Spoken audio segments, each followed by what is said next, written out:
We begin tonight with new details on a deadly stabbing that was first breaking on Eyewitness News at noon.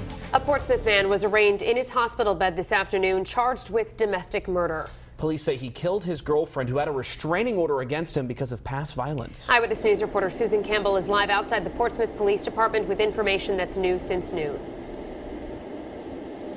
So far, police have not released the victim's name, but we do know she was 42 years old.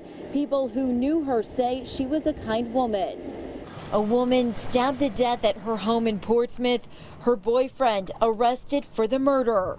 The victim was stabbed multiple times. It really was a horrific scene. It breaks my heart. Michelle Pelland lives near the scene of the crime and says she was friendly with the victim. She was a sweet person. She was very kind, soft-spoken. She was very well liked. Portsmouth police say a rookie officer responding to a noise complaint discovered the gruesome crime scene here at Almeida Terrace just before 11 o'clock Tuesday night. Police say the victim was already dead, and they say her alleged attacker, Raymond Ramsey, was in the same room with the murder weapon right next to him. And the officer ordered him to the ground at gunpoint. I would not say he was completely cooperative, but the officer took control. Police tell us there is a documented history of violence between Ramsey and his girlfriend. We have been there at that address in the past, and we had arrested this suspect before on a prior domestic assault and battery approximately 3 months ago. Court records show after that arrest in June, Ramsey was released on $5,000 personal recognizance. His girlfriend got this no-contact order, which was still in effect at the time of her murder. It just shows the tragedy of these type of cases. Police say Ramsey was cut during an apparent struggle with the victim. The 50-year-old was taken to the hospital where he was arraigned on a domestic murder charge this afternoon.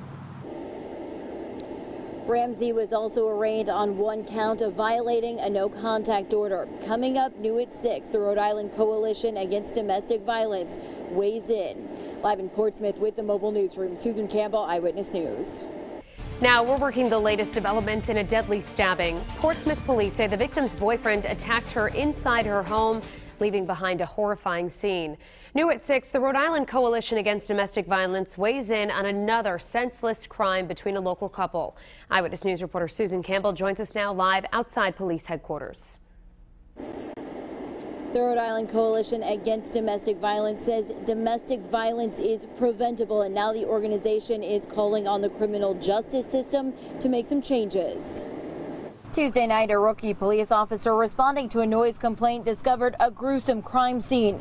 A woman stabbed to death, her boyfriend, Raymond Ramsey, near the body with a large knife right next to him. It really was a horrific scene. And we've learned this isn't the first time Portsmouth police encountered violence at this apartment. Unfortunately, this is another tragic case of domestic violence.